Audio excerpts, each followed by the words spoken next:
Greetings everyone and welcome back to yet another exciting tier list. I have made this on my own for now. I've chosen a specific certain of games for the tier list, which probably won't make a lot of sense. Like for Gothic 3 I decided to add the Forsaken Gods DLC, and I've also decided to add Arcania, but for everything else I kind of just count DLCs with them. The Gothic 3 is just a little bit of a special one, and then Arcane is also a little bit of a special one. But yeah, we are doing a Gothic and Risen tier list, because I wanted to give you guys my opinions about the games. I've played them all to death, basically. If anything, there's a lot of the Let's Plays on my channel right now. You can watch Gothic 2, 3, and then Risen 1, 2, and 3 completely on my YouTube channel right now. Or you probably have watched it. And yeah, I have streamed Arcania.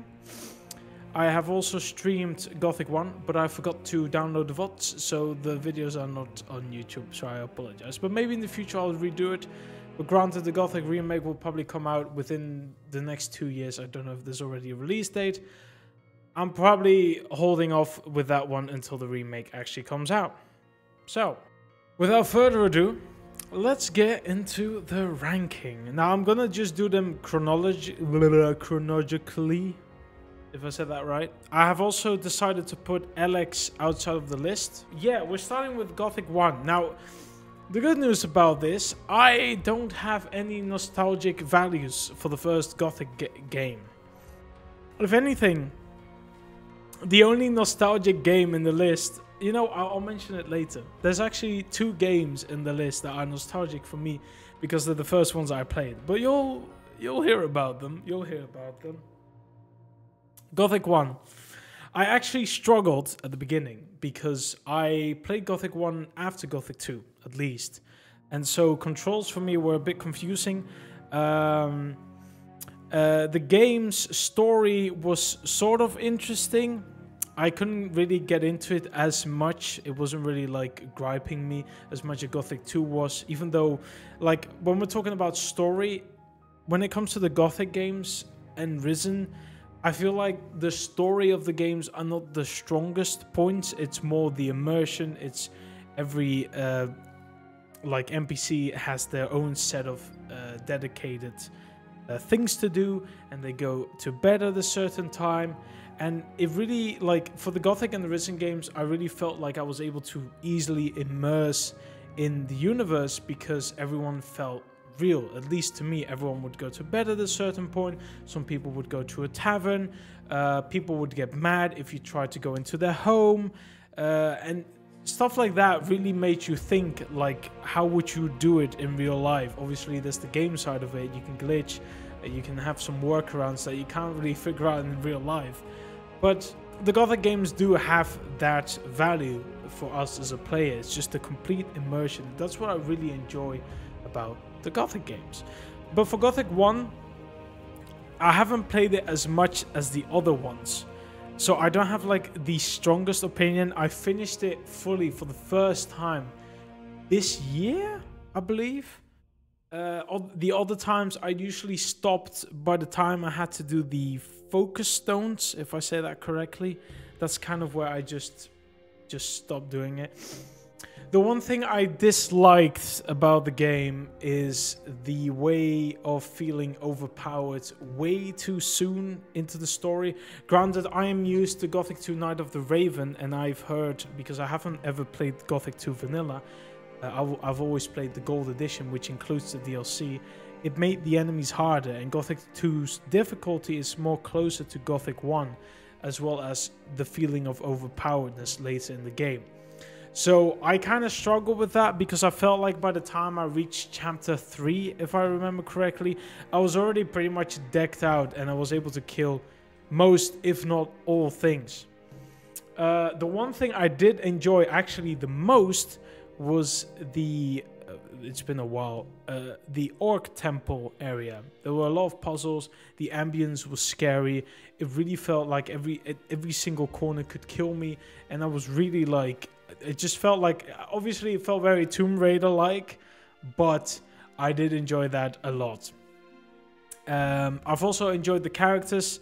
Milton is one of my favorite characters in the game, especially because I use his name in other games for usernames and stuff. I very often, when I can, I use Milton, purely because I just like the guy, man. There's like only a set amount of friendly people in the Gothic universe. It's actually mad.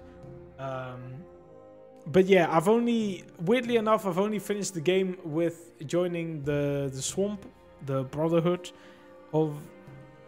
Oh, brother. Jeez. Can't remember. People will actually hate me for this. But, yeah, I joined the Brotherhood. I've actually never done the old camp, but I have done the new camp to a certain extent. It was always confusing to me how to actually get into it, because when it came to my Let's Play, I did the swamp. I followed that storyline because I accidentally chose a dialogue option that made me it forced me into their faction. And I was like, you know what? I didn't really want to join them, but hey, this is how the game is working right now. I'm going to stick by it. So, but yeah, otherwise, I don't have much else to say about Gothic 1 as of right now. It doesn't have that much value in terms of nostalgia, so I can luckily put this on the list based on what I feel how the game felt to me. Would it be an S tier, A, B, C, or D? I'm going to put it on D. No, I'm not going to put it on D. I think for the first installment, it has a decent setup. And it has a...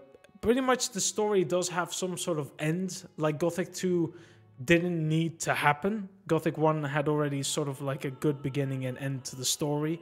Gothic 2 just started adding towards the universe. But this is so difficult because I always have a hard time tiering the first game. Afterwards, I can sort of like compare it to where I put the first game. But I feel like for me, Gothic 1 didn't really hit a lot of high points, and it's not one of the games I would replay the most.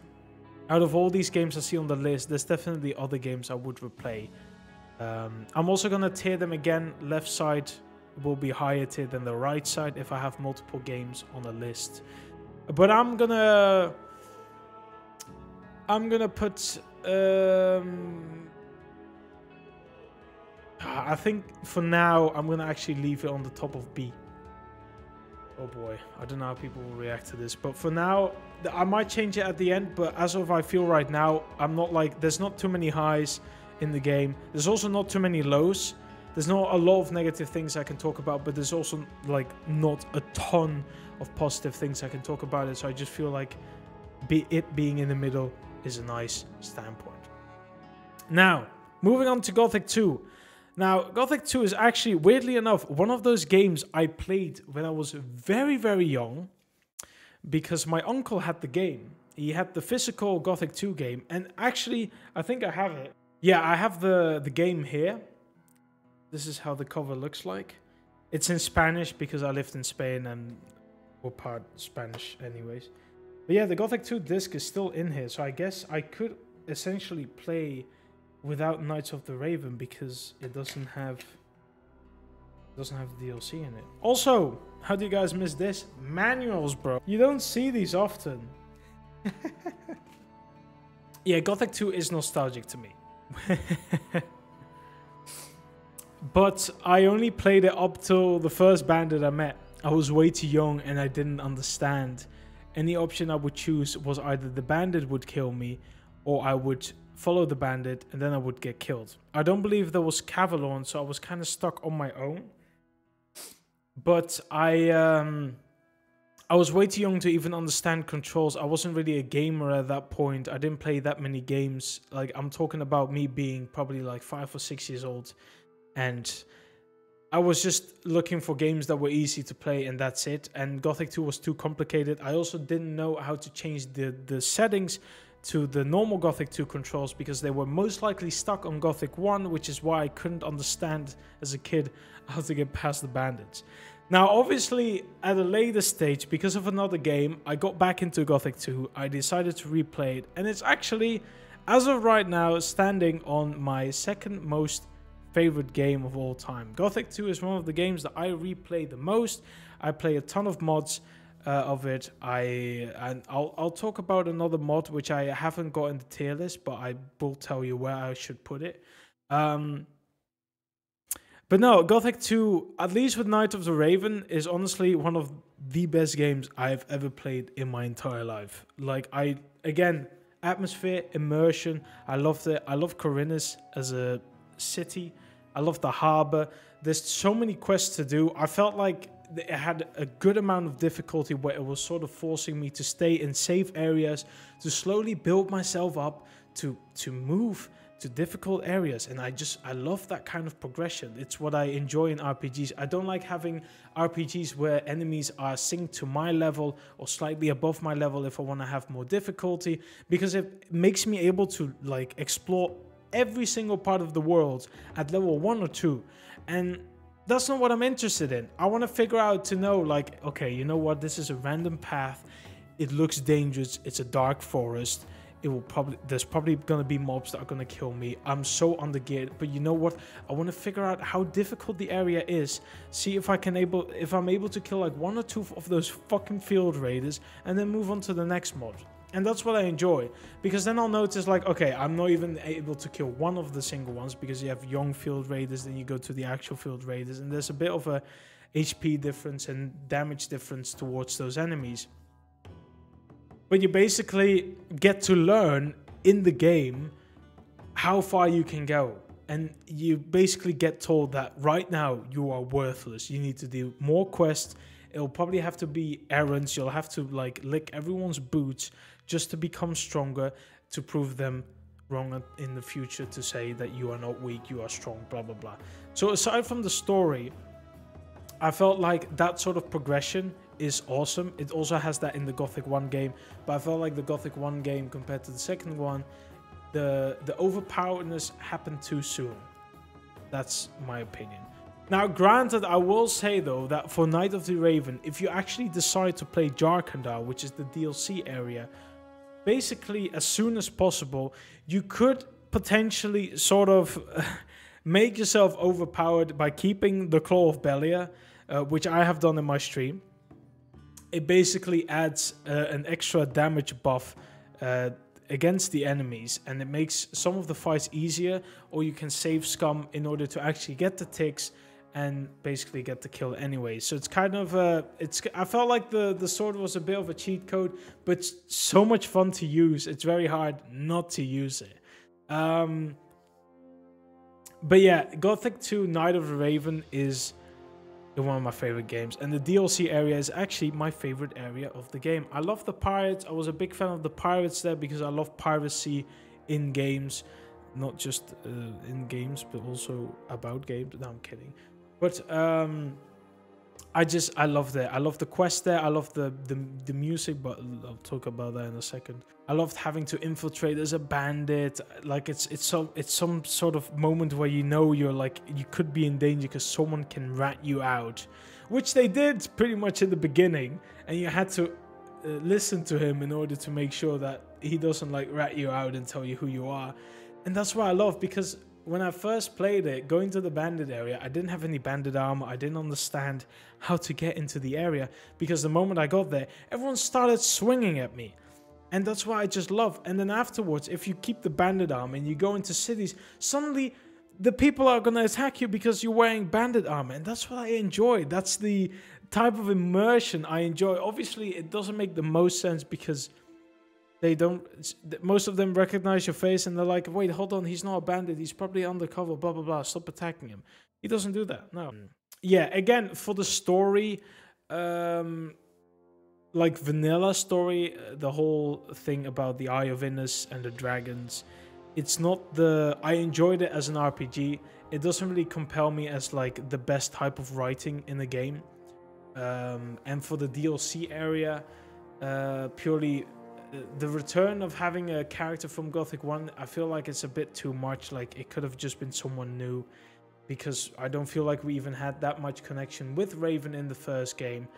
It didn't make much sense, but I still loved it regardless.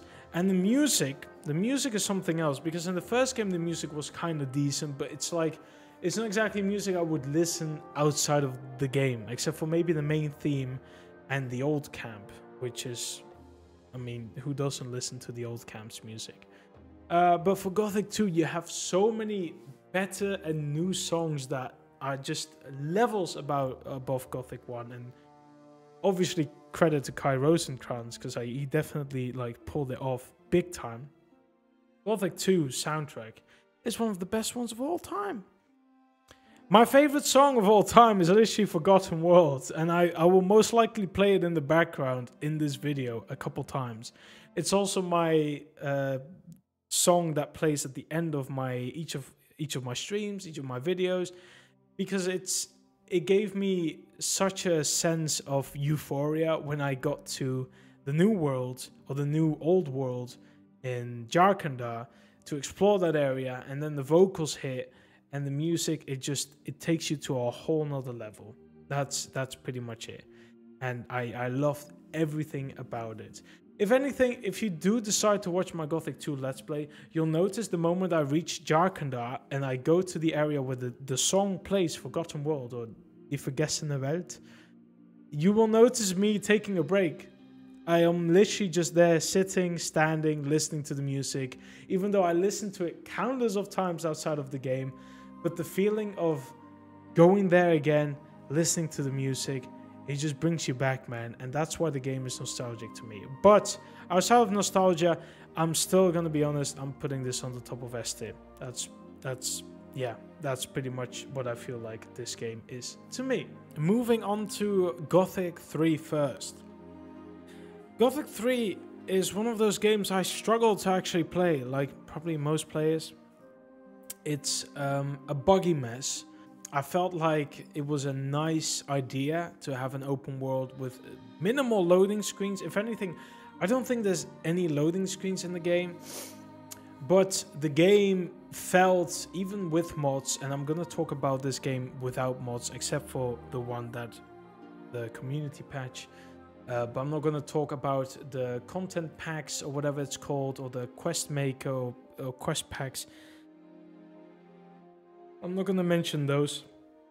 I'm talking about the mod that everyone should at least download. Like, what I want to say is, for Gothic 3, again, nice addition, open world, no loading screens. There's like no breaks, and it felt like innovative. You know what I mean? I can't say it. Innovative, probably. I felt like the story in Gothic 3 was the worst one out of 1, 2, and 3.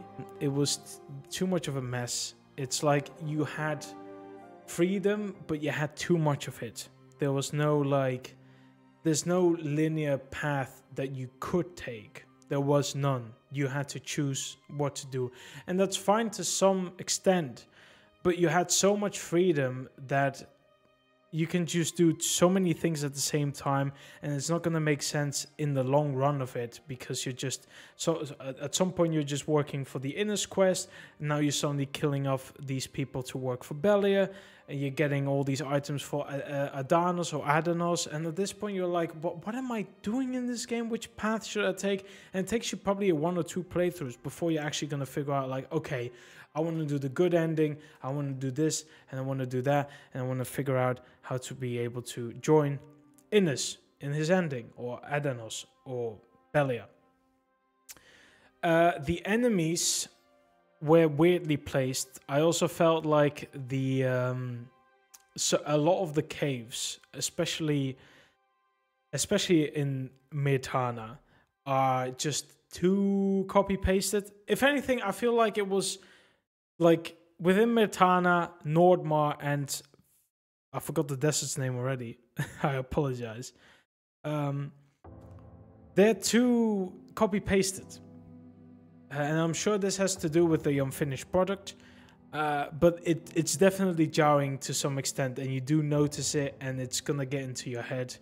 The combat is a bit of a not just a bit. The combat is a mess. If anything, I did a let's play of it on a mage run, and I feel like, as far as I remember, 99% of the time I used fireball, and that's about it, because that's just the way to finish the game.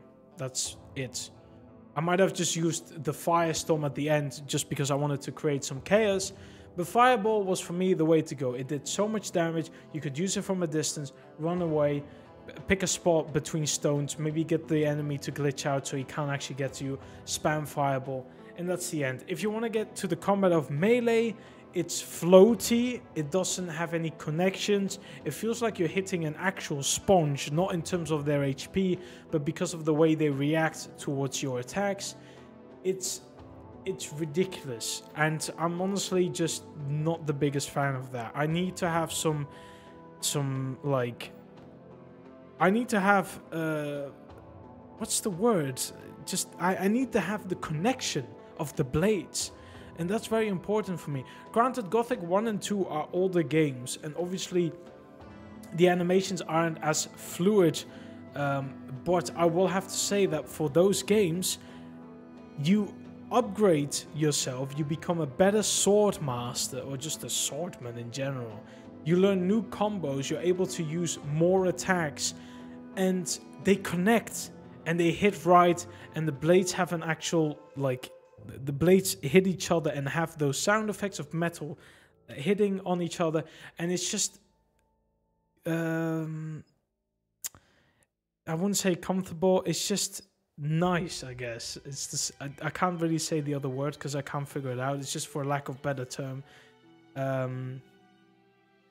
Yeah, it's just, it's a nice feeling to have those blades connect, at least the characters. But in Gothic 3 it's too spongy, and it sometimes just, it feels like you're attacking nothing. Like at this point you're just fighting a fucking bush or a tree because it feels the same way. There's no actual connection. Another thing that annoys me, and people might not notice it as fast, but I did.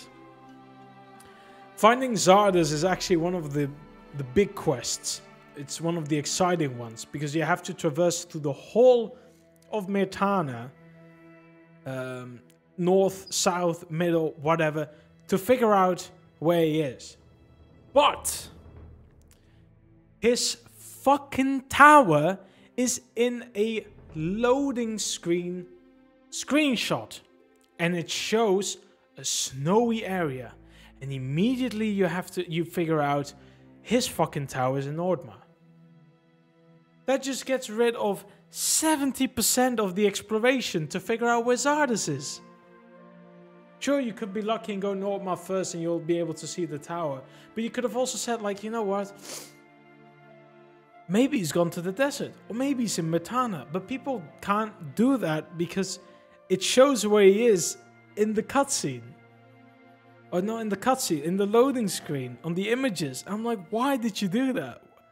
Why? It's not even like an interesting screenshot. It's just the entrance. You're just giving it away. Now, I'm just not the biggest fan of Gothic 3. With mods, look, I'm gonna be honest. If no community patch, no mods, no nothing, this bad boy is staying on D tier. With the mods and everything else, I'm actually gonna go and put it on C, on the top of C tier. It definitely has replayability value, and I do actually enjoy playing it often, but just not often enough. I just don't do it as much anymore. If there was a better modding community for the game, and if they could fix combat to make it more like, to have more connectability, then yeah, fuck yeah, 100% I would enjoy it. But as it is right now, I'm gonna have to say no, Chief, I'm sorry. Now, the enhanced edition Forsaken Gods, I wasn't actually able to finish the game because the game kept crashing. So I had to watch a couple reviews and a let's play, and honestly, what the fuck? It's like you have such a connection with the nameless hero within the first 3 games. And sure, sometimes he's a little bit of a dickhead. Sometimes he's just a meanie. He's just mean. But what the fuck happened in Forsaken Gods? I know it's an other developer, Joe Wood, probably. They were pissed off because the game was unfinished and it didn't bring much value to their fucking people. But what the fuck? I don't understand. And also, by the way, every single, as far as I know, every single woman in the game of Forsaken Gods is either a prostitute, wants to kill their husband.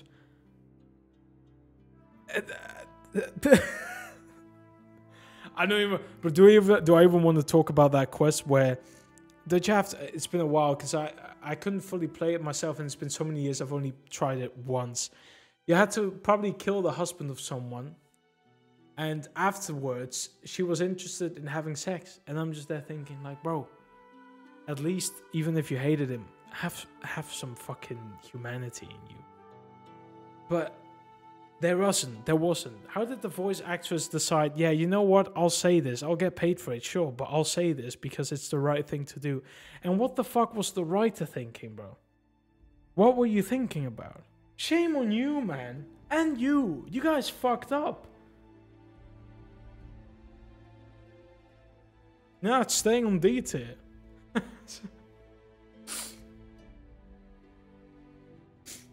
Okay. Arcania Gothic 4. This is interesting. People don't see it as Gothic.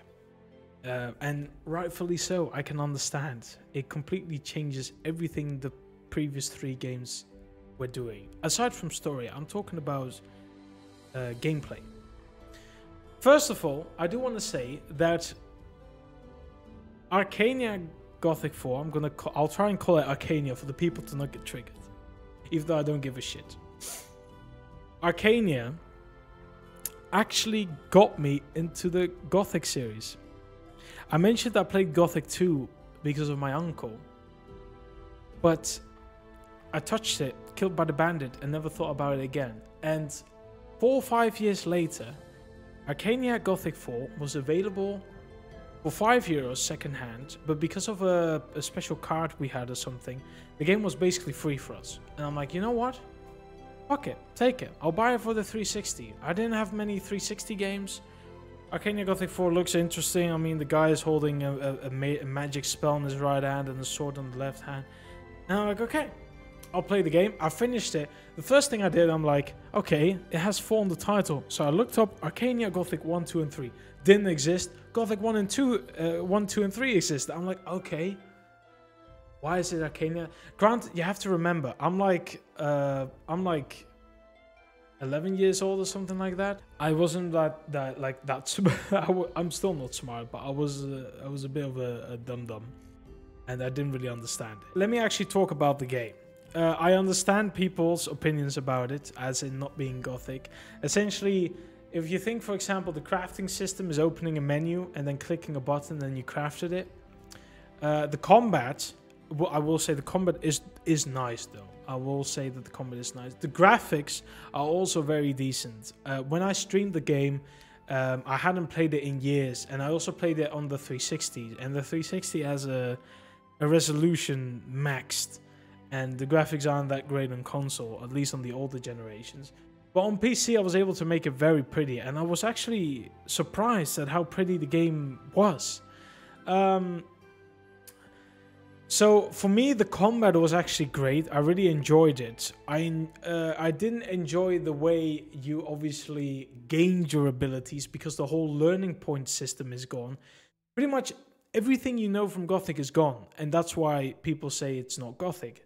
The learning point system is gone. The game is very linear. It has a lot of invisible walls, or actual physical walls where you just can't enter until you progress through the story. There's also point of no returns. And it's just that you can't actually sleep in the game. You can't skip time. There's not many quests in the game.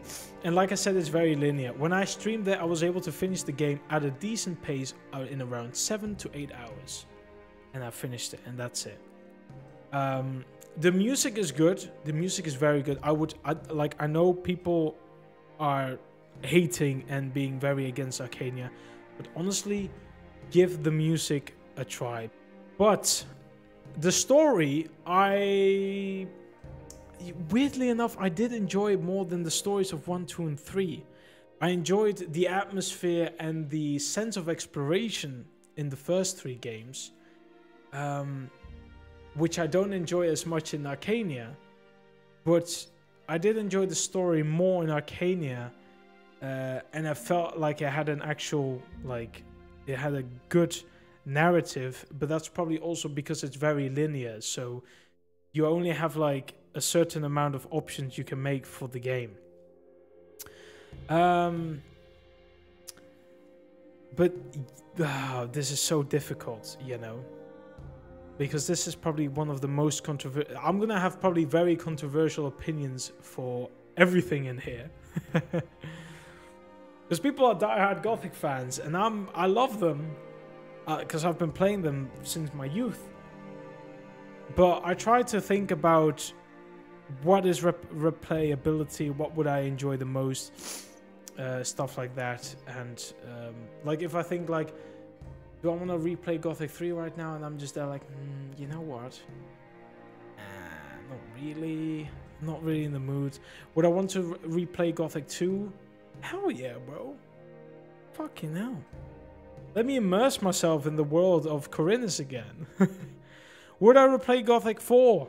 I mean, sorry. Ooh, Arcania. Apologies. Yeah, I probably would. I'm actually going to tier Arcania slightly above Gothic 3. Yep, I know. You can all boo at me. Everyone's just clicking stop. Everyone pausing the video, disliking and leaving. Completely fine, honestly. I understand. But yeah, for me, Arcania has more replayability value than Gothic 3. Probably also because it's definitely way shorter. Granted, like I said, for Gothic 3, I love the sense of exploration. It's a big world. But for replayability and just the sense of combat, honestly, if I'll say it like this. If Gothic 3 had great combat and some of the caves weren't like repeating patterns and all the quests of the fucking NPCs didn't feel like an MMORPG, I would probably even tier it higher than Gothic 1, but as it is right now for the game, nah. So I'm gonna actually keep Arcania on the top of C tier. Yeah. We're moving now on to the Risen games, so that's gonna be something else.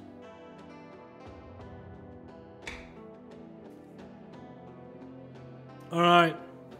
We're heading into Risen 1, the true successor of the Gothic 3 sequel. I recently replayed it. I finished the game I finished the game like 3 times. I played as I think I played as a mage in my stream. I've also done the Dawn Camp multiple times actually, but some of them I'd obviously never finished the game, and I've also done the Warrior of the Orders path. So I've done every single path in the game, also because of the achievements. Again, Risen brings back the sense of exploration that the first few games had.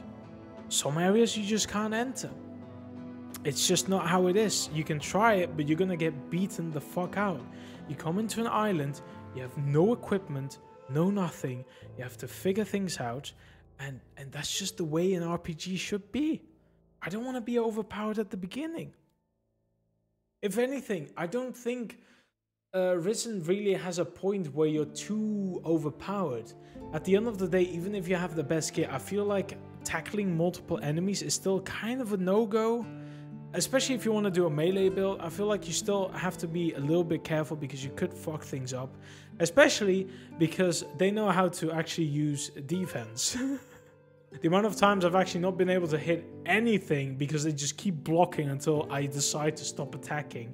And it's really annoying, but it is what it is. I love the Nameless Hero in the Risen. Again, very monotonic. High intelligence, no bullshit, like the Nameless Hero in Gothic 1, 2, and 3. Interesting. I actually did enjoy the story of Risen 1 way more than Arcania, Gothic 4, and Gothic 1 till 3. So for me, the story is definitely already better in the Risen series than the Gothic series. Aside from that, I felt like earning armor, finding armor, crafting armor wasn't really as prevalent in this game. It's definitely like you're able to buy some armor at a certain point in the game, and after that you kind of just have to wait until you finish a certain quest for you to get gear. And I felt like I'm just not that interested in that. I also just want to find gear after killing some undead skeleton lord, and he had a chest and he had some sort of robe that gave you a lot of armor, and that's also the sense of exploration I was missing in the game. At some point you definitely get to a point in the game where opening chests becomes pretty much pointless, but you're just doing it just to see how much gold you can actually get. But there's definitely a point in the game where you feel like you already have everything, there's nothing else you can do anymore. I do feel like the Risen 1 game, you felt very like people were babysitting you very often. You had help from companions very often. People gave you gear very easily, very fast. And that wasn't I wasn't a big fan of that. But again, at the same time, enemies were still pretty powerful. So I guess to some extent, it was still hard. They also brought the learning point system back, and it costing gold, so you have to really think about what you want to put your points on, and that's what I do like about progression.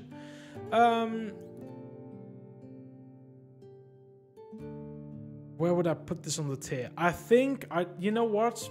Yeah, it's gonna be a very I felt like Risen was a solid 8+ for me, or at least in that sense. So I'm actually gonna, for now, put it on the top tier of A. I feel like that's pretty decent. Okay, we have 2 more games. 3 essentially, but one I just want to mention at the end of the video. Risen 2 Dark Waters. Now, again, Risen 2, like Gothic 2 and Arcania, is one of the first games I actually played. I can't remember if I played Arcania first before Risen 2, but I did play Risen 2 at a certain point. And again, like Gothic 2, I have a lot of the discs still, and Risen is also one of them. If anything, I have 2 of them. I have the 360. Does it still have a manual? Oh my god, it has a manual. And the code of the DLCs, which I will talk about in a second. And of course, another DLC. So you got another disc purely for this other fucking DLC. Doesn't bring you a fucking disc, but it brings you a code. I don't think the code is usable anymore, but if people want to try it, fuck it. I don't think, bro. If you tried, what the fuck are you doing, bro? So actually, I love the story in Risen 2. I'm also like a very big fan of pirates. Like I mentioned in Gothic 2, I really enjoyed the pirate theme in the DLC. And again, for Risen 2, I really enjoyed the pirate theme. And that's what it's about. It's one of my favorite things in RPGs and in games in general. Again, I love the sense of progression. I definitely feel like the tutorial, which I felt like is until the Sword Coast, is very long. It's basically up until you get your ship that the game really starts.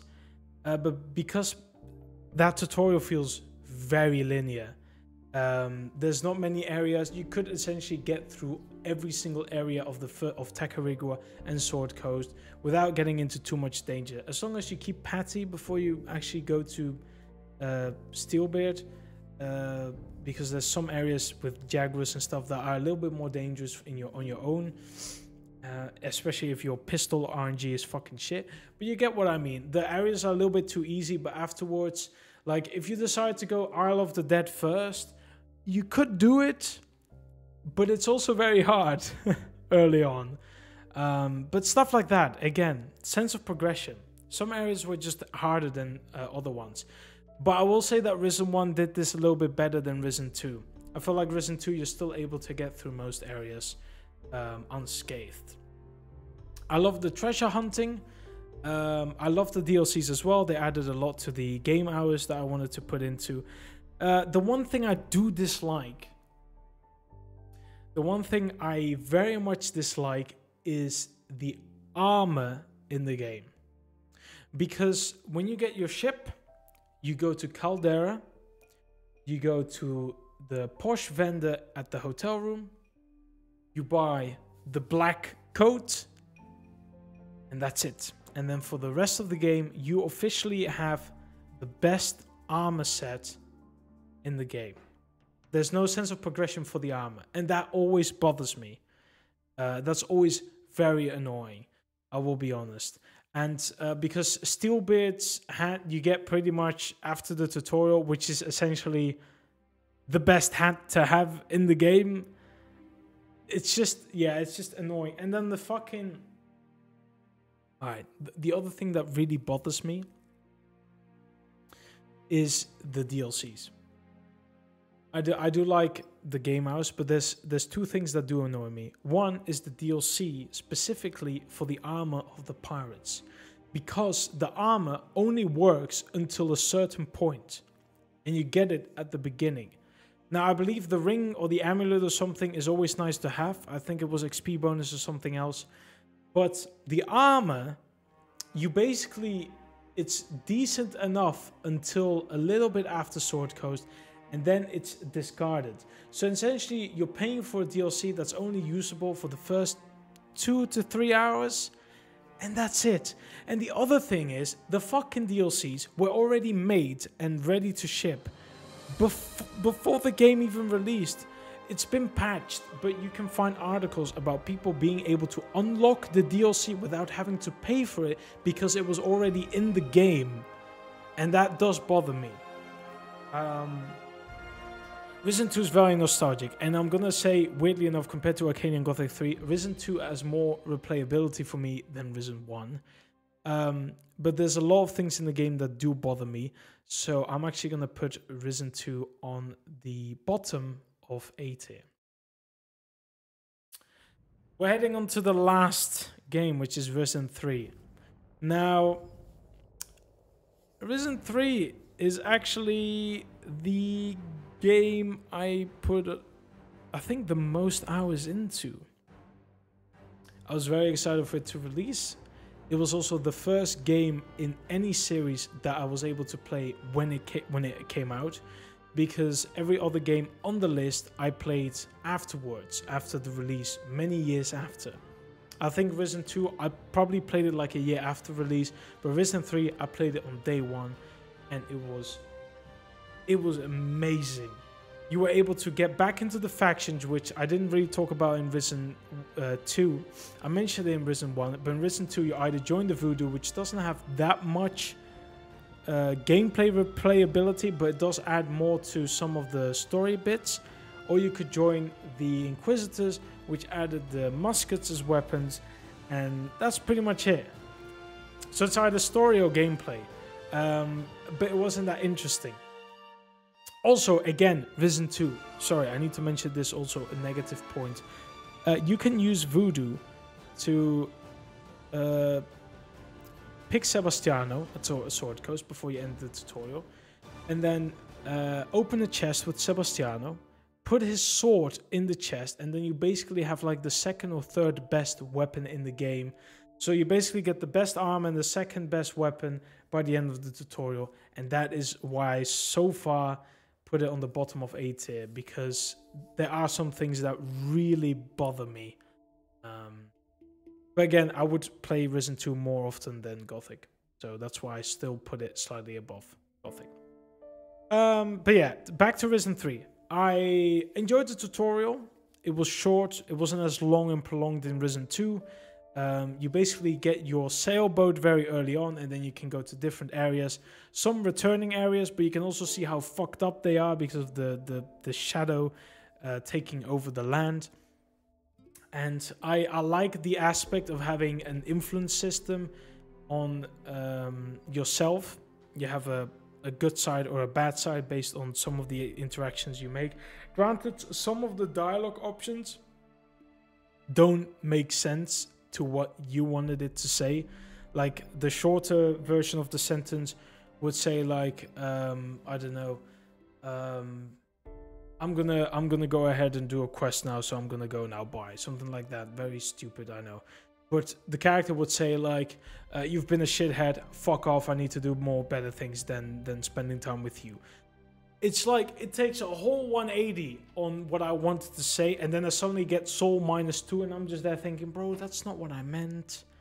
And it happens a lot in RPGs where they shorter the sentence compared to what the characters actually say.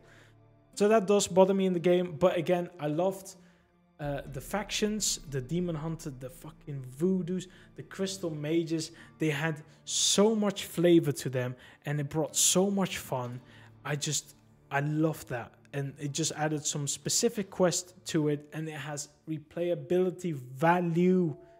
Some areas are still too difficult. You can't mine a couple of things because you haven't leveled your prospecting. You're able to recruit companions again, like in the second game. You're also able to do some some ship fights against sea monsters, but I do dislike those, but they give a lot of XP. The pirate fights aren't as good. The story was amazing. The ending was shit though. I felt like the ending was like, there's a credit scene now? How? Why? I love the Risen 3 game. I spent so much time on it. I don't know how to explain it, but yeah, it's just, I wish Risen 1, 2, and 3 were able to be moddable, because I feel like the games could be better if people were able to like do more with it, with the engine at least. I guess that's what they're missing. Like if every single Gothic game and Risen game had a Elder Scrolls treatment, they would become better. People would replay them more often. People would talk about it more often. And we just don't have that. And I do feel like we're missing something here, because it does add so many more things.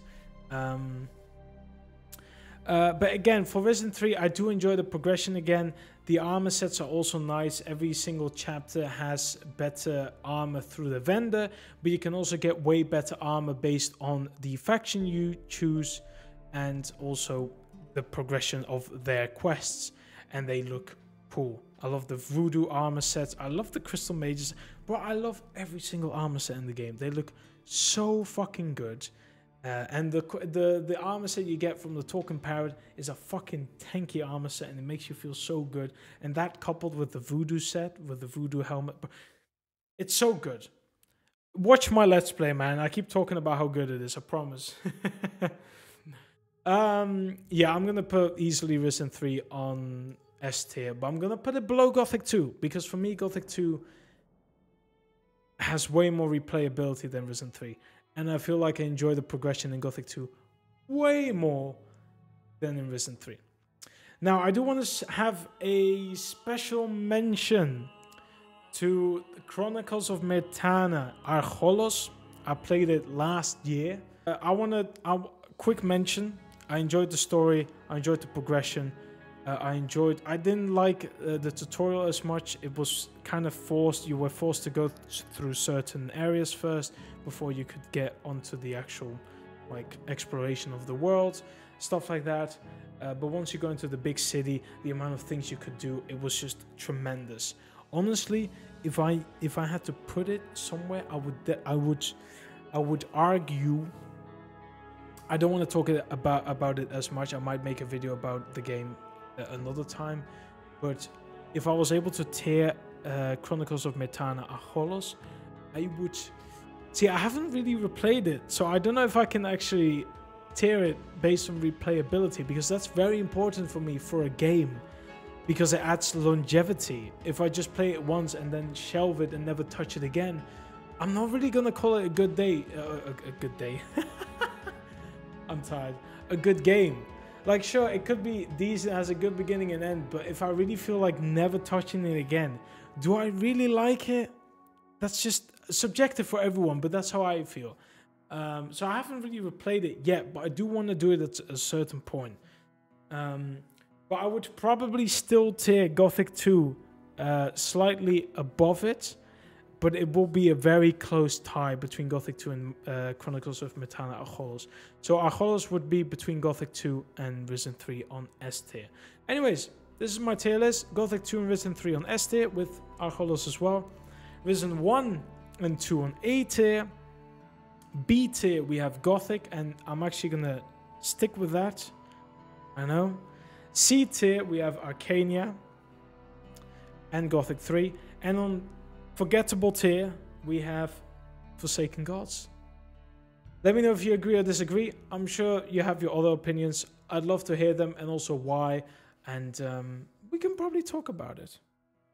But yeah, anyways, thank you for watching. It's been an absolute pleasure. And I'll see you all in the next video. All right, take care. Peace.